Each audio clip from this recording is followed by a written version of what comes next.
Shalom jemaat terkasih. Kali ini kita berjumpa di dalam perjalanan 38 hari karya Roh Kudus sepanjang sejarah gereja. Hari ini adalah hari yang ke-33 dan kita akan mendengarkan kisah dari Yohanes MD bersama saya, Angel Setiawan. Adalah Yohanes MD, pria kelahiran Smilinghausen, Jerman ini merupakan anak dari tukang gergaji kayu yang miskin di desanya.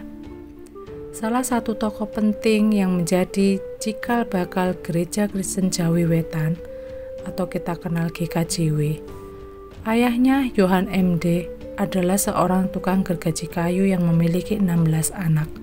Smilinghausen sendiri adalah sebuah desa kecil di Bad Arolsen, negara bagian Hessen di Jerman Tengah. Luasnya sekitar 12,05 km persegi dengan jumlah penduduk hanya 431 orang. Kebanyakan penduduknya bekerja sebagai petani. Di Smilinghausen sendiri berdiri sebuah gereja Kristen Protestan bergaya barok yang sudah berusia lebih dari 700 tahun. Di sana Yohanes MD dibaptis, diajarkan doktrin-doktrin Kristen dan angkat sidi atau peneguhan sidi. Gereja ini merupakan gereja tua yang sederhana dengan lantai terbuat dari ubin biasa dengan kursi, altar, dan langit-langit yang terbuat dari kayu. MD bersama dengan 16 saudaranya hidup dalam kondisi serba sulit dan pas-pasan. Meskipun miskin, ayahnya tidak pernah melupakan untuk mendidik mereka dengan ajaran firman Tuhan. Dan untuk meringankan beban hidup keluarganya, MD mencari pekerjaan, bahkan sampai merantau ke Belanda. Di sana, ia melakukan pekerjaan secara serabutan, asalkan dapat uang untuk makan.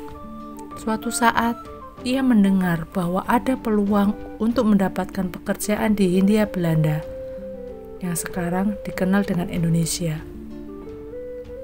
Setelah mengumpulkan recehan demi recehan dan diterima bekerja sebagai kelasi kapal, akhirnya menjelang akhir 1802, MD berlayar ke Batavia.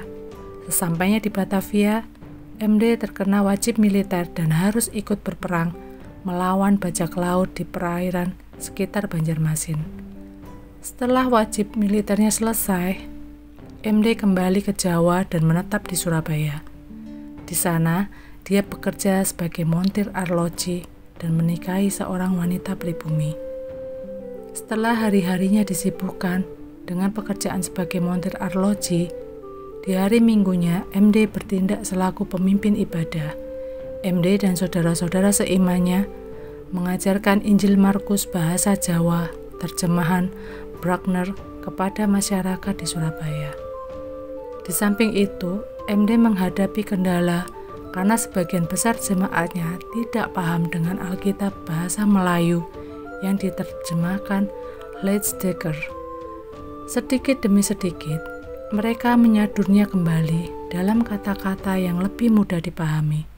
Naskah revisi mereka lalu diteliti di Jakarta oleh pendeta D. Litting, seorang pendeta Belanda, dan Walter Henry Mathers, seorang utusan Injil Inggris. Dari hasil usaha bersama itu, lahir terjemahan Perjanjian Baru lengkap yang diterbitkan di Jakarta pada tahun 1835. Inilah yang dianggap Perjanjian Baru yang pertama-tama dicetak dalam bahasa Melayu rendah. Orang-orang Kristen di Surabaya itu bukan hanya menyiapkan terjemahan tersebut, melainkan juga membiayainya. Walaupun ada banyak kekurangannya, namun terjemahan baru itu cukup laris. Buktinya, pada tahun 1848, persediaannya sudah habis. Perkumpulan Surabaya itu juga menyediakan kitab Mazmur dengan cara yang agak sama, seperti yang mereka pakai untuk kitab Perjanjian Baru. Penginjilan yang dilakukan oleh MD dilakukan dengan meminta anak-anak yang menyebarkan Injil Markus, terjemahan Bruckner kepada orang yang bisa membaca di pasar Surabaya.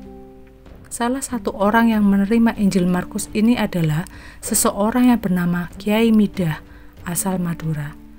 Buku Injil ini menjadi bahan percakapan dengan teman-temannya karena buku ini sangat berbeda dan mengundang keingintahuan.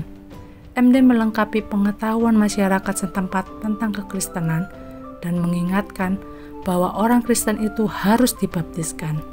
Hal ini merupakan hal yang baru karena sebelumnya Bernhard Lawrence Cullen tidak memberitahukan hal ini.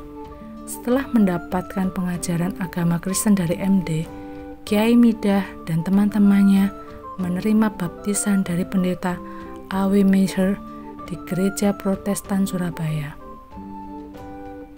Mereka dibaptiskan pada tanggal 12 Desember 1843. Pengetahuan MD tentang kekristenan dapat dikatakan dangkal. Oleh karena itu, MD memutuskan para pengikutnya dari budaya Jawa melalui beberapa larangan dan keharusan.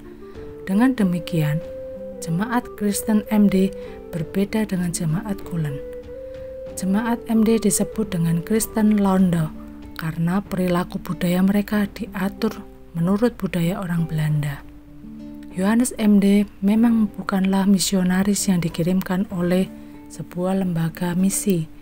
Ia adalah seorang awam yang keberangkatannya ke Jawa Timur tidak didorong oleh keinginan untuk menyebarkan Injil. Kedatangannya ke Hindia Belanda hanyalah untuk mengubah hidupnya menjadi lebih baik. Namun, bukan harta dunia yang berhasil didapat dan dikumpulkan, tetapi Tuhan telah memakainya untuk menjadi perpanjangan tangan Tuhan di Jawa Timur. Di Jawa Timur, MD ikut mempunyai andil atas berdirinya beberapa gereja, khususnya di Surabaya. Tak salah jika orang di Surabaya menjulukinya Santo dari Surabaya. Yohanes MD adalah sosok yang mengikat hubungan kemitraan antara GKJW dengan gereja Protestan di Kurhausen, Waldeck, Jerman, atau dikenal EKKW. Karena itu, Schmelinghausen biasanya menjadi tujuan dalam perkunjungan kemitraan GKJW ke EKKW. Semenjak kepergiannya ke Hindia Belanda, Yohanes MD tidak pernah lagi menginjakkan kakinya di rumah kelahirannya tersebut. Dia meninggal tanggal 20 April 1859 dan dimakamkan di Makam Peneleh Surabaya. Pada tanggal 11 Mei 1999, kerangka Yohanes MD dipindahkan oleh GKJW ke pemakaman Sukun di Kota Malang. Untuk mengenang Yohanes MD, di dalam gereja Protestan Schmelinghausen, Jerman, dipasang sebuah plakat berbahasa Jerman yang artinya, "Untuk mengenang si pembuat jam dari Surabaya, Yohanes MD, Bapak Gereja Protestan di Jawa Timur. Lahir di Schmelinghausen tahun 1774, meninggal di Surabaya tahun 1859. Di samping plakat diletakkan pula patung perunggu kecil menggambarkan figur Yohanes MD. Patung perunggu kecil tersebut salah satunya disimpan oleh GKJW, sedangkan foto atau gambar dari Yohanes MD hingga saat ini belum pernah ditemukan. Sedangkan rumah keluarga MD terletak tidak jauh dari gereja Schmelinghausen. Lokasinya agak terpencil di pinggir hutan dan tanpa tetangga. Untuk mengunjunginya, kita harus terlebih dahulu melewati ladang gandum dan menyeberangi sungai kecil dengan air yang sangat jernih. Di tembok depan rumah tersebut digantungkan plakat berbahasa Jerman yang artinya, "Rumah kelahiran si pembuat jam dari Surabaya." Di plakat itu juga tertulis, "Bapak Gereja Kristen Protestan di Jawa Timur." Saudara, ada banyak cara bagi Tuhan untuk melibatkan kita dalam mewujudkan pekerjaannya. Ia sering memakai cara-cara yang ajaib dan tak terduga sebelumnya. Seringkali, cara Tuhan melampaui logika pikiran manusia. Bahkan tak jarang rencana Tuhan bertolak belakang dengan rencana yang ditetapkan manusia.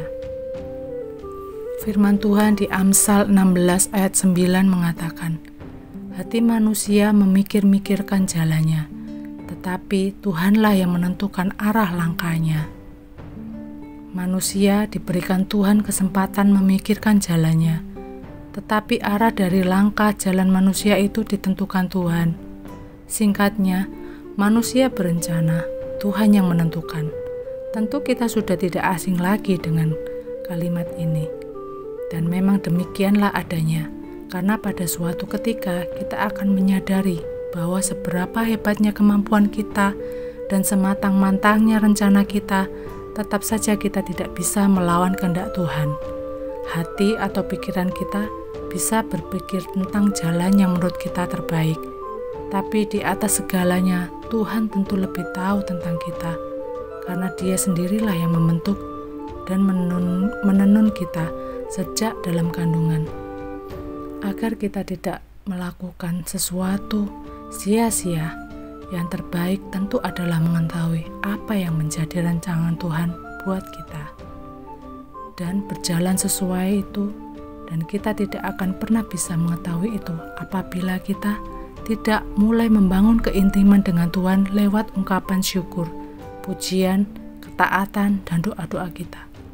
Selain daripada itu, kita harus pula memiliki sikap hati yang mau dibentuk. Sudahkah kita mengetahui itu dan menjalani semua seturut dengan kehendak-Nya? Kita bisa merencanakan apapun dengan kemampuan kita, namun ingatlah bahwa Tuhan sudah memiliki rancangannya sendiri bagi kita. Sebuah rancangan damai sejahtera, bukan kecelakaan, yang menjanjikan kita hari depan yang penuh harapan. Tidak akan ada yang sebaik jalan Tuhan, karena temukanlah apa yang menjadi kehendak Tuhan untuk kita dan berjalanlah di dalamnya. Karena itu, marilah merancang dan memikirkan jalan kita dengan sikap yang tunduk dan taat kepada arah langkah yang Tuhan tentukan bagi kita. Mari kita berdoa. Tuhan, terima kasih untuk hari-hari yang sudah Engkau berikan bagi kami. Hari-hari di mana tak sedetik pun Engkau melupakan dan meninggalkan kami.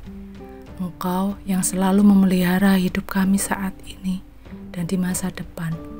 Ampuni kami bila sering kali kami menggerutu dan bersungut-sungut, karena apa yang kami jalani tidak sesuai harapan kami.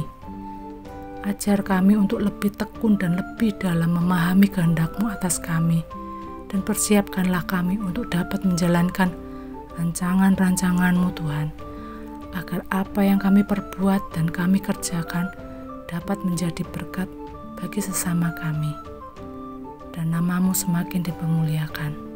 Dalam nama Tuhan Yesus Kristus kami berdoa. Amin.